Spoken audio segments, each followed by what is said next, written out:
BSc part first में unit चलती है अपनी fourth physical chemistry chemical kinetics. इसमें हम पढ़ रहे थे mathematical expression of different order reaction. उसमें से हमने पढ़े थे जीरो ऑर्डर रिएक्शन की डिफरेंशियल और ये इंटीग्रेटेड इक्वेशन। उसके बाद में उसके एग्जांपल्स पढ़े थे, हाफ लाइफ पढ़े थे। उसी प्रकार से सेम जो हमने जीरो ऑर्डर रिएक्शन का पढ़ा था सेम वैसे ही हमें क्या पढ़ना है, फर्स्ट ऑर्डर रिएक्शन के बारे में पढ़ना है। देखिए सबसे पहले तो इसमें आता है कि इसकी डेफिनेशन क्या होगी फर्स्ट ऑर्डर रिएक्शन की। तो हम लिखेंगे कि वह रिएक्शन जिसमें रिएक्शन का रेट रिएक्टेंट की कंसंट्रेशन की फर्स्ट पावर पे डिपेंड करता है, वी रिएक्शन कौन सी होंगी, फर्स्ट ऑर्डर रिएक्शन कहलाती है। तो इसमें रहेगी कि वे रिएक्शन, डेफिनेशन लिखें तो वे रिएक्शन जिनका रेट बोले तो dx by dt, way reaction जिनका रेट रिएक्टेंट की पावर की रिएक्टेंट की फर्स्ट पावर पर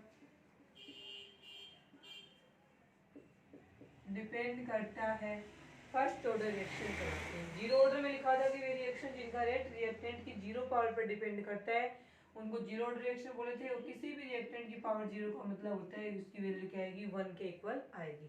तो इसमें चेंज क्या करना है, इसका नाम ही क्या है, फर्स्ट ऑर्डर रिएक्शन। तो इसमें हम लिखेंगे कि वे रिएक्शन, क्योंकि रिएक्टेंट की जो पावर है वही क्या कहलाता है, रिएक्शन का ऑर्डर कहलाता है। दो रिएक्टेंट है तो उनकी पावर को क्या करना है, ऐड करना है। ऐड करने के बाद उनका जो सम आएगा वो क्या होगा, रिएक्शन का ऑर्डर।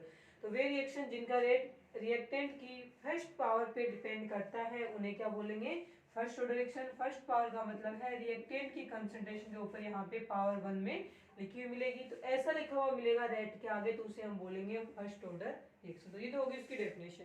अब हम बनाते हैं इसके मैथमेटिकल डेरिवेशन किस प्रकार से बनेंगे। तो देखें इसमें, अब मान लीजिए एक रिएक्शन थी जिसमें ए रिएक्टेंट से क्या बना था, प्रोडक्ट बनना था, ठीक है। अब मान लीजिए t इज इक्वल टू 0 पे जब रिएक्शन स्टार्ट ही नहीं हुई थी उस समय रिएक्टेंट ए की कंसंट्रेशन थी a और प्रोडक्ट की क्या थी, 0 थी। क्योंकि t इज इक्वल टू 0 पे रिएक्शन स्टार्ट ही नहीं हुई, रिएक्शन स्टार्ट नहीं तो वहाँ प्रोडक्ट का फॉर्मेशन नहीं हुआ है। जो भी है वो रिएक्टेंट ही है और उसकी कंसंट्रेशन हम क्या मान रहे हैं, a मान रहे हैं। अब मान लीजिए t is equal to T time, कुछ टाइम ले लिया हमने कि रिएक्शन स्टार्ट होने के बाद में t टाइम तक रिएक्शन चली। फिर हमने रिएक्शन में देखा कि प्रोडक्ट कितना बना है और रिएक्टेंट कितना है। तो हमने देखा कि वहाँ प्रोडक्ट की अक्ष कंसंट्रेशन बन गई है। अब प्रोडक्ट की अक्ष मात्रा बोले क्वांटिटी ये बन गई है, तो इसमें से तो ये कम हुई है ना, क्योंकि रिएक्टेंट किसमें चेंज हुआ है, प्रोडक्ट में चेंज हुआ, इतना चेंज हो गया तो इतनी इसमें से क्या होगी, कम होगी। तो अब t is equal to T time पे रिएक्टेंट की कंसंट्रेशन कितने मानेंगे हम, a माइनस अक्ष मानेंगे। t इज इक्वल टू 0 पे a है, t is equal to t पे यानी कुछ टाइम है उसके ऊपर a माइनस अक्ष बनेगी, क्योंकि यहाँ पे प्रोडक्ट की कुछ मात्रा फॉर्म हो गई है। अब ये रिएक्शन है, इस रिएक्शन को के लिए हम रेट लिखें तो इस यहाँ पे देखेंगे रेट किस प्रकार से लिखा जाएगा। तो रेट लिखने के लिए हम लिखेंगे कि dx बाई dt क्या बोला, वे रिएक्शन जिनका रेट रिएक्टेंट की फर्स्ट पावर पर डिपेंड करता है या फर्स्ट पावर के प्रोपोर्शनल होता है उन्हें हम क्या बोलेंगे, फर्स्ट ऑर्डर रिएक्शन। अब रिएक्टेंट की कंसंट्रेशन को हम ए बोले तो इसकी पावर फर्स्ट पे डिपेंड करेगा। फर्स्ट लिखो चाहे मत लिखो, इसका मतलब भी क्या होता है, 1। तो फर्स्ट ऑर्डर, इस प्रकार की जो रिएक्शंस होते हैं फर्स्ट ऑर्डर रिएक्शन उनका रेट है और रिएक्टेंट की फर्स्ट पावर की क्या होता है, प्रोपोर्शनल होता है। तो ये लिख दिया, ये रिएक्टेंट की क्या है, कंसंट्रेशन है, इसकी पावर क्या है, यहाँ पे फर्स्ट है। अब इस समानुपाती वाले साइन को हटाएंगे तो क्या लगेगा, dx अपॉन में dt इज इक्वल टू, अब ये फर्स्ट ऑर्डर रिएक्शन है इसलिए यहाँ पे k1 लिख दिया। रेट कांस्टेंट को जब पीछे वाले में हमने क्या लिखा था, k0, ठीक है, जीरो ऑर्डर रिएक्शन के लिए। इसके लिए समानुपाती को उठाने के लिए हम क्या यूज करेंगे, k1 का यूज करेंगे और यहाँ पे रहेगा ये। अब देखो आगे इसमें चेंज क्या होगा। अपने को किस पे देख रहे हैं, dt टाइम पे, t टाइम पे, इन दोनों की जो डिफरेंस है वहां देख रहे हैं हम तो कि रिएक्टेंट की कंसंट्रेशन की पावर 1 तो यही देख रहे हैं ना। तो हम क्या करेंगे, इस a की जगह हम क्या लिखेंगे, कि अपने को पता है कि t is equal to T, at t is equal to T time पर क्या है, रिएक्टेंट की कंसंट्रेशन है वो कितनी बच रही है, t इज इक्वल टू 0 पे नहीं लेनी, यहाँ पे लेनी। तो रिएक्टेंट की कंसंट्रेशन कितनी बच गई है, a माइनस अक्ष बच गई है। अब इस a की जगह इसको हम एक नंबर बोले तो इस a की जगह ये रखेंगे तो क्या बनेगा यहाँ पे, dx अपॉन में dt is equal to k1 a minus में अक्ष, ये बच गया। इसे बोलेंगे इक्वेशन नंबर 2 और इक्वेशन नंबर 2 है वो फर्स्ट ऑर्डर रिएक्शन की डिफरेंशियल रेट इक्वेशन के नाम से जानी जाती है। अब देखें यहाँ तक हो गया। तो ये रिएक्शन क्या कहलाएगी, इसकी डिफरेंशियल रेट इक्वेशन का हम बोलेंगे इक्वेशन नंबर 2। ये तो हो गया होगा, आपने लिख लिया होगा।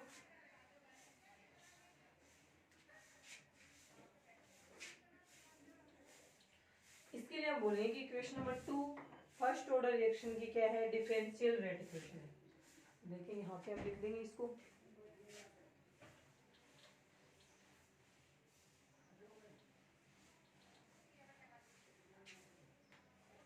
यहाँ पे हम लिखेंगे आगे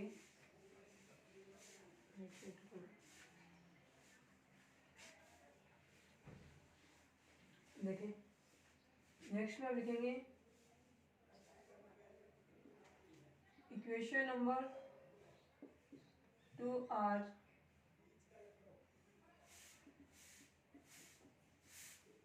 डिफरेंशियल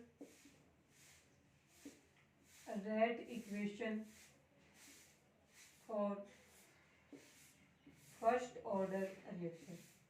फर्स्ट ऑर्डर रिएक्शन के लिए क्या है, ये डिफरेंशियल रेट इक्वेशन है, ये रिएक्शन नंबर 2, जो कि क्या होता है, रिएक्शन नंबर 2 है वो रेट पे रिएक्टेंट कंसंट्रेशन के इफेक्ट के बारे में बताती है कि रेट पे रिएक्टेंट के कंसंट्रेशन क्या इफेक्ट पड़ता है। ऐसे ही जीरो ऑर्डर की रिएक्शन की जो डिफरेंशियल रेट इक्वेशन थी वो भी रेट पे रिएक्टेंट के कंसंट्रेशन के इफेक्ट को बता रही थी। तो यहाँ भी फर्स्ट ऑर्डर रिएक्शन में भी जो डिफरेंशियल रेट इक्वेशन है वो रिएक्शन के रेट पे रिएक्टेंट के कंसंट्रेशन का क्या इफेक्ट पड़ता है वो उसके बारे में बताती है। अब ये वाला नहीं देखिए आप लोग पता नहीं, तो ये भी रिएक्टेंट की कंसंट्रेशन जो है ना टी टाइम पे, तो रिएक्टेंट की कंसंट्रेशन है और ये पूरा का पूरा क्या रेट है, तो ये दोनों आपस में एक दूसरे क्या है, समानुपाती में। तो हम बोलेंगे इक्वेशन नंबर 2 है वो फर्स्ट ऑर्डर रिएक्शन के लिए डिफरेंशियल रेट इक्वेशन है, जो कि यह शो कर रही है कि रिएक्शन का फर्स्ट ऑर्डर रिएक्शन का जो रेट है वो क्या है, फर्स्ट ऑर्डर रिएक्शन का रेट है वो रिएक्टेंट की कंसंट्रेशन के क्या होता है, प्रोपोर्शनल होता है।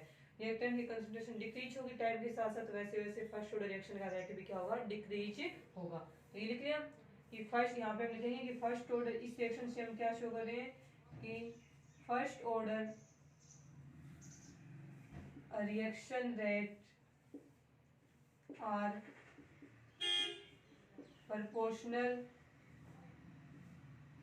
to reactant concentration। रिएक्टेंट की जो कंसंट्रेशन है उसके ये रेट क्या होगा, समानुपाती होगा। ये वाली लाइन अपने को लिखनी है किसके लिए, डिफरेंशियल रेट इक्वेशन के लिए। उसके बाद में चेंज किया जाएगा इसके अंदर, इस वाले इक्वेशन नंबर 2 में यहाँ पे फ्रॉम इक्वेशन 2, इक्वेशन नंबर 2 में चेंज ये करना है कि ये वाला जो है ना कंसंट्रेशन, क्योंकि ये डीएक्स कंसंट्रेशन के बारे में कंसंट्रेशन चेंज, इसको उठा के हम इस तरह ले जाएंगे तो यहाँ ये मल्टीप्लाई में यहाँ डिवीजन में लिखा जाएगा, और डीटी को उठा के इस तरह ले जाएंगे तो डीटी क्या है, यहाँ मल्टीप्लाई सॉरी डिवीजन में इस साइड जाके मल्टीप्लाई में लिखा जाएगा। तो यहाँ पे क्या बनेगा, डी अक्ष अपॉन में a minus x is equal to k1 t, ये बनेगी अपनी इक्वेशन नंबर 3। अब इक्वेशन नंबर 3 का आपने क्या करना है, इंटीग्रेशन करना है। यहाँ पे हम लिखेंगे on integration equation number 3, integration करेंगे। अब यहाँ भी इंटीग्रेशन क्या करना है, जैसे फर्स्ट जीरो ऑर्डर रिएक्शन में किया था विदाउट लिमिट में इसका क्या करना है, अपने को इंटीग्रेशन करना है, और विदाउट किसी लिमिट के इंटीग्रेशन करते हैं तो साथ में क्या था, इंटीग्रेशन कांस्टेंट है वो लिखा जाएगा। तो इसमें देखिए लिखेंगे इसका इंटीग्रेशन करेंगे तो dx अपॉन में a माइनस अक्ष, यहाँ पे करेंगे इंटीग्रेशन। अब k1 तो क्या है, कांस्टेंट है, तो इसका इंटीग्रेशन तो होता नहीं, तो इसको हम लिखेंगे इस प्रकार से k1 t। अब देखें टीवी टाइम वैसे फिक्स ही है देखा जाए तो, फिर भी देखो आप क्या होगा, इसका क्या बनेगा, इसका क्या बनेगा, यहाँ पे इसका जो रिजल्ट आएगा इंटीग्रेशन करने के बाद में वो बनेगा अपने कि ln माइनस में ln a minus x is equal to k1 t plus में c। Equation number 4, equation number 4 में जो c है वो क्या किस नाम से जाना जाएगा, इंटीग्रेशन कांस्टेंट या समाकलन स्थिरांक के नाम से इसे जाना जाता है। अब देखिए आगे इसका सॉल्यूशन, ये वाली इक्वेशन हमने को मिली, इस इक्वेशन में c क्या है, तो c के लिए हम क्या लिखेंगे, इंटीग्रेशन कांस्टेंट, इसके लिए हम क्या लिखेंगे यहाँ पे, इंटीग्रेशन कांस्टेंट। ठीक है, अब देखिए इसमें नेक्स्ट हम चेंज क्या करेंगे, जब हम ये मान लें कि इसमें जब t इज इक्वल टू 0 है, ये वाली कंडीशन लगाएंगे इस पे कि t इज इक्वल टू 0 है, तब रिएक्टेंट की कंसंट्रेशन क्या है, a है, और अक्स की वैल्यू उस टाइम क्या है, 0 की। अक्स क्या माने, प्रोडक्ट की कंसंट्रेशन माने, तो t इज इक्वल टू 0 पे प्रोडक्ट बना ही नहीं है, तो प्रोडक्ट की कंसंट्रेशन क्या है, 0। तो इस वाले क्वेश्चन में इस t की जगह 0 रखेंगे, तो इस अक्ष के जेब क्या रखना पड़ेगा 0, क्योंकि t इज इक्वल टू 0 जब रिएक्शन स्टार्ट नहीं हुई थी तो प्रोडक्ट की कंसिडरेशन जो हम अक्ष कंसिडर कर रहे हैं वो थी नहीं ना, यहाँ पे 0 ही थी, क्योंकि ये अक्ष तो कब बना है t is equal to t time पे। तो ये दोनों वैल्यू हम रखेंगे इक्वेशन नंबर 4 में। तो क्या आएगा यहाँ पे माइनस में ln a माइनस 0, अक्ष की जगह 0 पुट कर दिया, is equal to k1 into 0, t की जगह 0 लिख दिया, प्लस में c। अब इसको सोल्व करेंगे तो अपना क्या आएगा इस साइड से माइनस में ln a minus ln 0 minus ln 0 को 0, यहाँ से बचेगा माइनस में ln e, फिर ln को इससे मल्टीप्लाई करेंगे वो तो टर्म 0 ही हो जाएगी। इस साइड लिखा जाएगा यहाँ पे के, ये तो 0 ही हो गया ना पूरा, k1 को 0 से मल्टीप्लाई किया तो यहाँ बचेगा c। तो अपने पास c की वैल्यू क्या आई है माइनस में ln a, इक्वेशन नंबर 5। अब क्या करना है इक्वेशन नंबर 4 में ये जो c है उसकी जगह अपने को ये वाली वैल्यू रखनी है। ऐसा ही हमने जीरो ऑर्डर रिएक्शन में किया था, सेम ऐसे ही ये कंडीशन रख के और c की वैल्यू निकाली थी जो वहाँ पे अपने आई थी c की वैल्यू 0, उसको फिर इस इक्वेशन में हमने पुट किया था। अब देखिए इस इक्वेशन में क्या होगा, तो यहाँ पे हम लिखेंगे फ्रॉम इक्वेशन 4 एंड 5, इक्वेशन 4 और 5 से क्या होगा, इस c की जगह ये वाली वैल्यू रखेंगे तो क्या आएगा अपना माइनस में ln a minus x is equal to k1t plus में, सॉरी माइनस हो जाएगा ना, प्लस में ये वाले प्लस में टर्म में ये माइनस में प्लस माइनस माइनस में ln e। अब करना क्या है अपने को, चलो इस ln a को उठा के इस साइड ले जाओ, चाहे इस पूरे को उठा के इस साइड ले जाओ, तो अपन क्या करते हैं कि इसको उठा के इस साइड ले जाते हैं, नहीं तो गलत ही हो जाए, k1t को इधर रख लेते हैं, इसको उठा के इस साइड ले आते हैं, तो ये क्या बनेगा माइनस में ln a माइनस अक्ष, अब यहाँ ये माइनस में तो इस साइड आगे प्लस में बनेगा, प्लस में ln a is equal to क्या बन गया k1t। अब इसको उल्टा करते हैं कि अपन रखेंगे तो ये इस एक साइड में और ये एक साइड में, लेकिन k1t को पहले लिख देते हैं, तो k1t is equal to minus में ln a, या फिर अपन क्या करें ln a को पहले लिख लें प्लस वाले टर्म को, और ये लिख लें माइनस में ln a माइनस में अक्ष। ये बन गया अपनी इक्वेशन नंबर 6। अब इसमें और क्या चेंज करना है वो मैं यहाँ पे लिख रही हूँ, तो वो क्या होगा,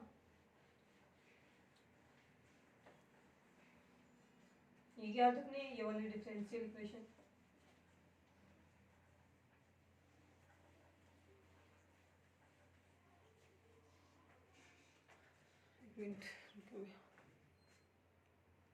हम देखें नेक्स्ट में क्या चेंज करेंगे। ये हो गया, देखो आपको इसको किस प्रकार से ले सकते हैं, ये वाला काम में आएगा, इसको एक साइड में रखते हैं। देखें k1t एज इट इज रख दिया, ऐसे लिखा होता है ना, इसको देखो ये ऐसे लिखा होता है कोई भी चीज ln a माइनस में ln b, अब b की जगह a माइनस अक्सर कुछ भी हो तो इसको लिखने का तरीका ये होता है ln a बाई b, ठीक है। इसको भी हम ऐसे लिख दें कि माइनस वाली जो टर्म होती है, अब ऐसे मतलब ना ये प्लस वाली तब इसको भाग में लिखना, प्लस वाली मत लिखना, माइनस वाली को लिखना है। तो ये नीचे आएगी, नीचे आएगी तो क्या बनाएंगे देखिए ln ऊपर लिखा जाएगा a और b की जगह क्या है अपने पास a माइनस अक्ष है, तो यहाँ पे हम लिख देंगे a माइनस में अक्ष। ये इक्वेशन नंबर बन गई अपनी 7। अब और क्या चेंज होगा आगे इसमें वो देखें, इसमें हम चेंज क्या करेंगे कि t उठा के इस साइड ले जाते हैं इस बार, तो ये क्या बनाएगा k1, यहाँ मल्टीप्लाई में तो इस साइड जाके भाग में लिखा जाएगा 1/t, उल्टा हो जाएगा इनटू में, या फिर इनटू नहीं लगाए तो भी ln है, इसका मतलब इनटू ये यहाँ पे माइनस में a माइनस अक्ष। ये होगी इक्वेशन नंबर 8। इक्वेशन नंबर 8 आ गया आपकी समझ में। अपने को क्या करना है ln की जगह अपने को क्या रखना है 2.303 log रखना है यहाँ पे, ठीक है। देखें इस वाले इक्वेशन में अपने को ln अपने को पता ही है 2.303 के इक्वल होता है 2.303 log, इसकी जगह वैल्यू रखेंगे तो क्या बनेगा k1, अब 2.303 इंटू log है तो 2.303 ऊपर ही तो होगा ना, तो इस यहाँ पे लिख देते हैं हम t के ऊपर 2.303 डिवाइडेड बाई t, और यहाँ पे बन गया log a अपॉन में a माइनस में अक्ष। ये जो इक्वेशन आई है इसकी, इसको बोलेंगे हम इंटीग्रेटेड रेट इक्वेशन। और इंटीग्रेटेड रेट इक्वेशन है वो किस, जैसे डिफरेंशियल रेट इक्वेशन रेट पे कंसंट्रेशन के इफेक्ट के बारे में बताती है, उसी प्रकार से इंटीग्रेटेड रेट इक्वेशन है वो रेट कांस्टेंट पे टेम्परेचर सॉरी टाइम और रिएक्टेंट के कंसंट्रेशन के इफेक्ट को बताती है। तो यहाँ पे हम लिखेंगे कि इक्वेशन नंबर 9 है वो फर्स्ट ऑर्डर रिएक्शन की इंटीग्रेटेड रेट इक्वेशन है, जो कि रेट कांस्टेंट पे, जो कि इस रिएक्शन के रेट कांस्टेंट पे टाइम और रिएक्टेंट की कंसंट्रेशन के इफेक्ट के बारे में बताती है। तो यहाँ पे हम लिखेंगे equation number 9 integrated rate equation of first order reaction. अब इससे अपने को जो किसके बारे में बता रही, तो अपने को पता ही कि रेट कांस्टेंट पे टाइम और रिएक्टेंट कंसंट्रेशन के इफेक्ट के बारे में बता रही है। यहाँ तक का हो गया। उसके बाद में अपने को क्या करना है, ये तो इंटीग्रेटेड रेट इक्वेशन होगी, इससे हम रेट कांस्टेंट कैलकुलेट कर सकते हैं। इसी वाले फॉर्मूले का न्यूमेरिकल्स में यूज किया जाता है। अपन न्यूमेरिकल्स भी करेंगे इसका। अब देखिए यदि हमें इसका क्या निकालनी हो, हाफ लाइफ निकालनी हो, तो अपने को पता है हाफ लाइफ क्या होती है, पहले भी पढ़ के आए। हाफ लाइफ होती है, हिंदी में बोले तो इसको अर्ध आयु। अर्ध आयु का मतलब है कि वह टाइम जिसपे रिएक्शन में रिएक्टेंट की कंसंट्रेशन हाफ हो जाती है, इनिशियल कंसंट्रेशन से हाफ हो जाती है, तो वह टाइम क्या कहलाएगा, उस रिएक्शन की हाफ लाइफ कहलाती है। जैसे मान लीजिए रिएक्टेंट के 100 मॉलिक्यूल्स थे, कुछ time t equal to 50 minute के बाद में क्या हुआ कि हमने देखा, ऑब्जर्व किया, तो यहाँ पे रिएक्टेंट के 50 मॉलिक्यूल बचे हुए थे।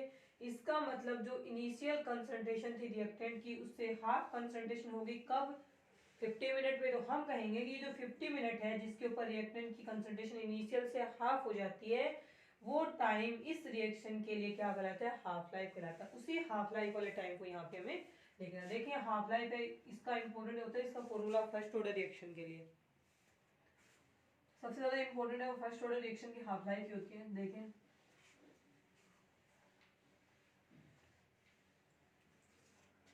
देखिए यहाँ पे कैसे बनाएंगे। अब देखें अपने को करना क्या है कि t की जगह तो क्या रखना है, t हाफ, क्योंकि अपन तो हाफ लाइफ देख रहे हैं ना, t हाफ से शो करते हैं। a की जगह a का a इनिशियल कंसंट्रेशन है, तो हम क्या लिखेंगे कि जब t हाफ है, मतलब हाफ लाइफ लिख रहे हैं, तो रिएक्टर की कंसंट्रेशन t हाफ पे कितनी होगी, a/2 होगी। टी पे रिएक्शन की कंसंट्रेशन मान ले ए है, टी इक्वल टू 0 पे जब आधा टाइम निकल गया रिएक्शन होने में, तब रिएक्टेंट की कंसंट्रेशन हाफ होगी ना, 100 थी, तो यहाँ 50 होगी। 50 का मतलब ये होता है ना a/2, क्योंकि 100 में 2 का भाग दें तभी तो 50 आएगा। तो इसको हम 50 नहीं लिखे क्योंकि इसको हम 100 नहीं मान रहे, इसको हम a मान रहे हैं, तो हाफ लाइफ पे इसकी कंसंट्रेशन हाफ हो जाएगी, तो उसको हम a/2 से लिख रहे हैं। तो इस वाली रिएक्शन में अपने को क्या मानना है कि t की जगह तो हम मानेंगे t हाफ, और रिएक्टेंट की इनिशियल कंसंट्रेशन जो a है, उस a की जगह हम क्या मानेंगे, a/2 मानेंगे। अब इस दोनों कंडीशन को हमें किसमें पुट करना है, इक्वेशन नंबर 9 में।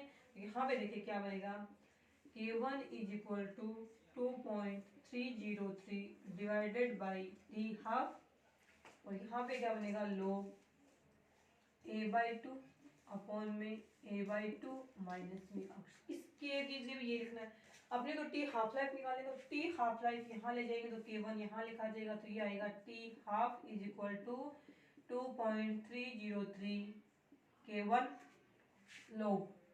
अब इसको एक साइड में सोल्व करके डायरेक्ट यहीं रख देते हैं। देखो ये है log a/2 और नीचे क्या है, a/2 माइनस में अक्ष। अब पहले नीचे वाले को सोल्व करें, नीचे क्या था, तो इन दोनों का जो लेसर लेंगे अपन, वो क्या आएगा, 2 आएगा, तो यहाँ पे आएगा a माइनस में 2, a माइनस में 2 अक्ष आ गया यहाँ पे, ये रख दिया हमने। और ऊपर क्या है यहाँ पे, गलत हो गया, a माइनस में 2 से a माइनस, नीचे वाले x की जगह नहीं रखा जाएगा, ये अक्ष की जगह a/2 था अपने। एक मिनट में, और ये इस रिएक्शन की हाफ लाइफ के लिए अपने को करना क्या है, हाफ लाइफ को हम किसे डिनोट करेंगे, टी हाफ से। टी हाफ कब है, जब हम बोलेंगे प्रोडक्ट की कंसंट्रेशन क्या होगी, a/2, क्योंकि रिएक्टेंट की जब आधी हो जाएगी, इसकी इसकी हाफ है, मतलब इसका आधा पार्ट सब प्रोडक्ट में चेंज हो गया, कब, टी हाफ है, इसका हाफ पार्ट चेंज होगी, इसका हाफ पार्ट क्या बनेगा, a/2। तो प्रोडक्ट की कंसंट्रेशन जो हम यहाँ पे अक्ष मान रहे हैं, वो कितनी होगी, a/2 के इक्वल तो होगी ना, क्योंकि a/2 जितना रिएक्टेंट ही तो प्रोडक्ट में चेंज हुआ है, तो प्रोडक्ट की कंसंट्रेशन क्या होगी, a/2। अब इस रिएक्शन में अपने 9 नंबर इक्वेशन में इस t की जगह t हाफ और x की जगह क्या रखना है, a/2 रखना है। तो ये क्या बनेगा, K1 is equal to 2.303 t half log a upon में a माइनस a/2, अक्ष की जगह a/2 रखना है। अब इसमें क्या करेंगे, इसको एक्सचेंज कर देंगे, क्योंकि हमने टी हाफ निकाला ना, टी हाफ इसकी जगह आ जाएगा, K1 इसकी जगह आएगा, तो ये बनेगा T half is equal to 2.303 upon में K1 और लॉग इसको हम यहीं पे सोल्व कर लेंगे। एक साइड में देखो लॉग a अपॉन में a माइनस अक्ष सॉरी अक्ष की जगह a/2 है तो नीचे वाले तो सोल्व कर दो, ऊपर तो log a है, नीचे वाले सोल्व कर दो 2 आ जाएगा यहाँ नीचे 2a माइनस में a तो क्या बचेगा 2a में से एक a गया तो a/2 तो बचेगा। तो हम सोल्व करेंगे तो अपना आया यहाँ पे नीचे a/2। अब इसको हम उल्टा लिखें तो किस प्रकार से लिख सकते हैं log a इंटू में 2/a a से a कैंसिल हो गया तो यहाँ पे क्या बचेगा log 2। तो हम बोलेंगे कि इसको सोल्व करने के बाद में अब एक बार लिख लो ये आएगा log a इंटू और 2/a a से a कैंसिल तो यहाँ बच गया log 2 की वैल्यू अपने को पता है क्या होगी 0.3010। इससे अपनी टी हाफ की वैल्यू क्या आ जाएगी कि T half is equal to 2.303 upon में K1 और यहाँ पे आ जाएगा log 2। log 2 की वैल्यू अपने को पता ही है क्या आएगी 0.3010।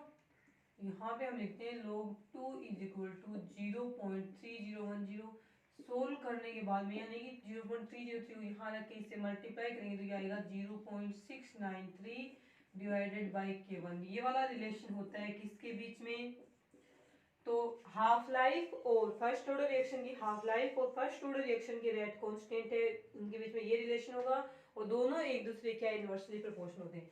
टी हाफ लाइफ निकालनी हो तो ये इसका फॉर्मूले का यूज करेंगे। यदि अपने को रेट कांस्टेंट निकालना हो और अपने को दी हुई हो हाफ लाइफ तो अपन क्या करेंगे सिर्फ इन दोनों की जगह चेंज कर देंगे कि इसको यहाँ से उठा के यहाँ ले ले तो ये बचेगा यहाँ पे 0.693 डिवाइडेड बाई ये है और दोनों एक दूसरे के इनवर्सली प्रोपोर्शनल है। अब इस वाले हाफ लाइफ के फॉर्मूले में आप देखेंगे कि यहाँ पे रिएक्टेंट की कंसंट्रेशन है ए उसका कोई भी टर्म नहीं है। इसका मतलब है इस क्वेश्चन नंबर 10 से ये क्लियर हो रहा है कि फर्स्ट ऑर्डर रिएक्शन की हाफ लाइफ है वो रिएक्टेंट की कंसंट्रेशन पे डिपेंड नहीं करती है क्योंकि डिपेंड करती तो इस फॉर्मूले में कहीं ना कहीं आता फॉर्मूले में है ही नहीं रिएक्टेंट की कंसंट्रेशन। तो हम यहाँ पे क्या लिखेंगे कि फर्स्ट ऑर्डर रिएक्शन की rate sorry half life first order reaction की यहाँ पे रिएक्शन लिख दें फर्स्ट ऑर्डर रिएक्शन की हाफ लाइफ रिएक्टेंट कंसंट्रेशन पर डिपेंड नहीं करती है। फर्स्ट ऑर्डर रिएक्शन की हाफ लाइफ रिएक्टेंट की कंसंट्रेशन पे डिपेंड नहीं करती। तो यदि हम फर्स्ट ऑर्डर रिएक्शन की हाफ लाइफ और रिएक्टेंट की कंसंट्रेशन के बीच में ग्राफ बनाए तो हमें इस प्रकार का ग्राफ प्राप्त होगा। ठीक है यहाँ बनाएंगे फर्स्ट ऑर्डर रिएक्शन की हाफ लाइफ या फिर अपन ये बोले इस साइड रिएक्टेंट कंसंट्रेशन है इस साइड हाफ लाइफ है तो इनके बीच में ग्राफ ये मिलेगा कांस्टेंट लाइन। क्यों क्योंकि टी हाफ लाइफ है और रिएक्टेंट की कंसंट्रेशन पे डिपेंड नहीं करेगी तो रिएक्टेंट कंसंट्रेशन कम हो ज्यादा उससे टी हाफ लाइफ पे कोई भी फर्क नहीं पड़ता है। ये रहेगी अपने फर्स्ट ऑर्डर रिएक्शन के लिए इंटीग्रेटेड डिफरेंशियल और ये टी हाफ लाइफ का फॉर्मूला। ये तीनों फॉर्मूले इंपॉर्टेंट है क्वेश्चन है वो इंटीग्रेटेड से आएंगे या फिर इस वाले फॉर्मूले से आएंगे। कुछ एक दो ग्राफ बनेंगे इनके वो भी देख लेते हैं graphical representation first order reaction का। उसके बाद देखिए आप फर्स्ट ऑर्डर रिएक्शन के लिए हम क्या करेंगे ग्राफिकल रिप्रेजेंटेशन करेंगे। ठीक है यहाँ पे हम लिखेंगे ग्राफिकल रिप्रेजेंटेशन।